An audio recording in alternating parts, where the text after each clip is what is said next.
Yeah. Okay. So the first question was, oh, it disappeared. The first question was, some teachers said that they are using ArcGIS story maps to have students learn about sustainability and climate change. As a student, what do you think your own teachers slash other teachers can improve on after hearing teachers in the conference talk about teaching about climate change? Yeah, so after hearing the teachers in the conference talk about teaching climate change and the use of ArcGIS, I got some ideas of how something that teachers could use. So I had the chance to work with ArcGIS over the summer, and it was like I thought it was very similar to what was being taught in the science curriculums. So like many topics I'm currently learning at school, I can utilize in environmental-based curriculum. For example, some of the teachers had specific classes for science projects throughout the school year. And while I think this is great, it's hard to implement, as one of the biggest worries for teachers is not having enough time to teach their own curriculum. Specifically for the ArcGIS program, I think science teachers would have the most success, but generally talking about climate change is applicable to all subjects. For example, in my school, my French teacher teaches new verb tenses by doing environmentally based projects, or my science teacher talking about the effect of climate change and pollution on ozone levels through the acidification of oceans. Wait, that is so cool. The French teacher thing is so interesting. That reminds me of like an AP French class, how it would all be about like different kinds of topics to learn French, and somehow like she'd mix in like topics into like grammar. That was so cool, the climate change. And do you think that that was like really effective? Do you think that you still like adequately learned all of the grammar stuff while also learning more about climate change? Yeah, I think I got the understanding that I needed to get about the curriculum at hand, and the environmental aspects to it. It kind of introduced me to like the stuff they were trying to like the environmental climate change stuff that we were talking about as well. Well, that's great. Um, the next question is, a curriculum for teaching climate change in New Jersey schools is available to all schools and teachers to use, but do you think it would be helpful if a universal climate education teaching policy was enforced at all schools? Personally, I believe that a universal climate change education policy being enforced would be great. But like thinking about the drawbacks again, or like the time constraints of the school year, which can be handled depending on how much time teachers have. Again, like teachers could implement this directly into the curriculum, like some of my teachers did.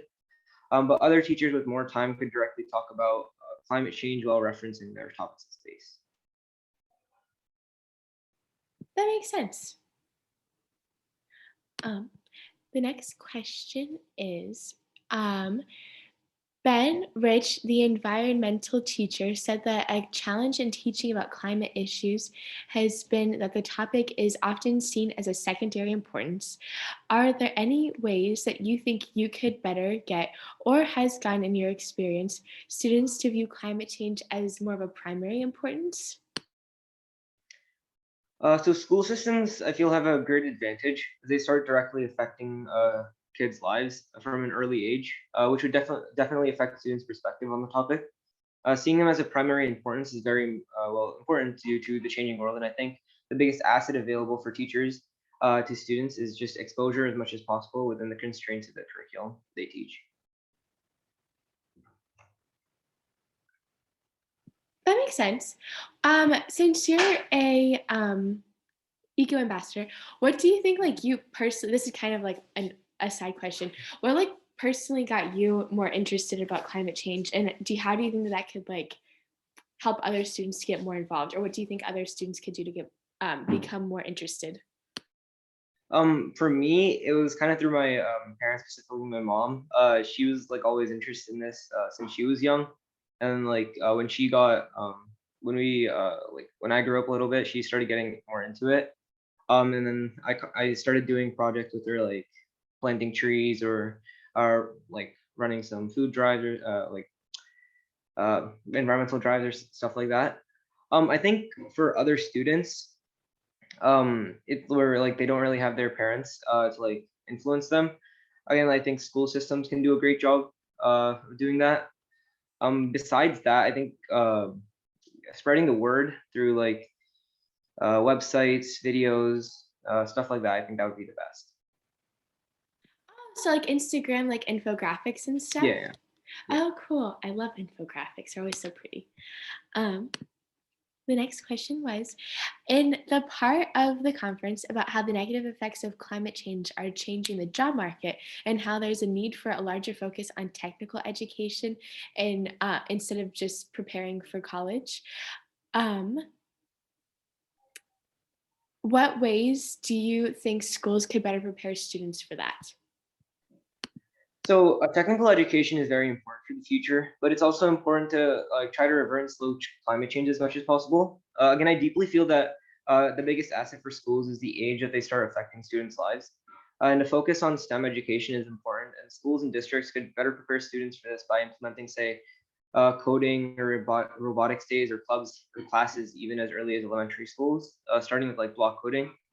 As students progress through their academic careers, schools could show how these skills they've accumulated can be used to affect climate change. And in any case, the demand for these jobs will get higher, as you mentioned. That makes sense. It was interesting. One student, or not one student, a few students that were talking about how STEM and humanities are like important in coming together to learn about climate change. I found that really interesting. And STEM from like earlier, yeah, seems really important. Um, in your experience, how impactful did you find environmental field trips, such as field trips to watersheds? And what other kinds of field trips do you think could be beneficial in teaching about climate issues to students? And like what kinds of field trips for like different ages? I feel that environmental field trips can show the processes of topics. This is not limited to just the environment, and it's applicable to science classrooms especially. The field trips would be able to get students a deeper understanding of the topics they study. I'm not as knowledgeable about other districts, though I believe they are similar. But my school doesn't really have field trips in high school. This goes back to again the time constraints problem. But in most part, field trips are hard to do in the current day and age due to COVID, anyways. But due to COVID, a positive thing came out of it, and these are virtual programs for students and teachers to use, and even allowing kids to understand the science behind climate change, the economic impacts created from climate change. From a virtual standpoint, is better than lectures. It allows for a more comprehensive understanding of the topics that are taught. Oh, that sounds cool. What kind of virtual events are these? So like personally in my school, I think my teachers. So there's like these 3D virtual tours. There's again like the ArcGIS programs. Um, uh, Besides that, you can teachers can. I know one of the things on the Mission 4.7 website that's being created is like it's a bunch of tools for teachers to implement climate change into their like climate change education into their curriculum. Things like that will be I feel it will be very I'd say like effective in teaching students about climate change and similar. That makes sense. Um, this is also a side question, but I was thinking about how some teachers, or like a lot of teachers, only like for example, like a language teacher might mainly have experience like in that field, and so what would you suggest for teachers to become more knowledgeable in climate change? Like, do you think so they could like incorporate it better? Like, do you think it would be like a class that they should take, or like just like them reading themselves, or like do you think that there should be a required class that like all teachers take? So I think it's a lot based on interest of the teachers. Like going back to my French teacher, she's very interested in this topic. She runs like a environmental club in our school. So like I think that's one of the biggest things. But besides that, I think maybe like teachers have these learning days. I'm pretty sure. So I think maybe incorporating like a couple lessons on environmental changes and problems would be really useful for them to help incorporate it into their curriculum. That sounds really interesting. I thought about how, it made me think of how I did how I'm in college now, and so it was interesting how many teachers teach your classes based off of like their specific focus, Yeah. and so it made me think like if it's hard or not for teachers to shift like a focus of their class to include like more things like that. But yeah, that makes a lot of sense. Dude, you said that your French teacher did that. Did she like do anything in school for climate change, or was she just really interested in like were there any Uh, clubs and stuff? yeah. So I'm pretty sure the club's called Team, like TEEM. So it's like focusing on climate change and environmental problems in Africa specifically. So like she organizes like that club, and I know one of the things that they held recently was like a crepe sale. So like they cooked crepes in the morning and then sold them to students and then like donated that money. Cool. Your teacher sounds so cool. It's always the But French teachers. yeah. Um, how do you feel? How do you feel about what do you think about cafeterias and um more environmentally friendly food options? So for more environmentally friendly food options, I think like phasing in some more like plant-based meat, I guess would be cool to start doing. I know like I started in my school like a petition to try to bring more vegan and vegetarian options into schools. Um, but besides that, I think cafeterias themselves are pretty wasteful, I'd say. And like judging by like of trash that's created, I think cafeterias can do with a little less packaging or can like try to implement some more ideas that I personally don't have any off my head, but just trying to basically try to reduce the trash that's created. It would be pretty beneficial for the environment. That makes sense. Your petition that I read about your how you did the petition online. I looked before. I was reading an article the other day, like the other year, about like some town in France. I think I forgot the name of the town, Yeah. but they were. You probably already know about this, but they tried to make it the governor or like someone who's in charge of a school's cafeteria, tried to make it so there were more vegetarian options, like not even completely vegan, just like Yeah. vegetarian options. And apparently, the town was so intense about their meat that they got like really mad about it, and so that was, yes, interesting. And it's interesting to see like the shift in more options being petitioned for. I think like just addressing that, there'll always be like pushback against like any change. But I think change that's for the better, I think will eventually affect all of us beneficially. And I think slowly phasing it out will first of all it's pretty healthy, as well as slowly phasing it out hopefully will get less pushback than just drastic changes. That makes sense. Um, this is also about food. I'm very into food.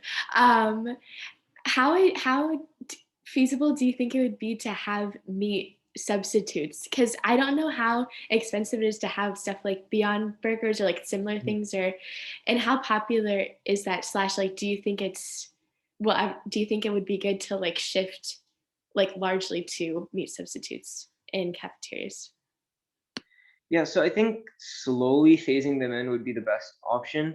And I think there'll always be like people who again try to push back against it. But I think the biggest problem with that I think is cost. Um, but like as like the technology and stuff gets better and everything will eventually start decreasing. So I think they're a really great replacement. It's just depending on the people who live in that town or live in that state. That makes sense. Yeah, I agree. It seems like a few years ago, and I don't know this for a fact, I'm just like from people that I've talked to, it seemed like there was a very large like kind of negative attitude about meat substitutes, and it seems like it's shifting more now as it becomes more apparent that like it's not um like it's an environmental thing. Mhm.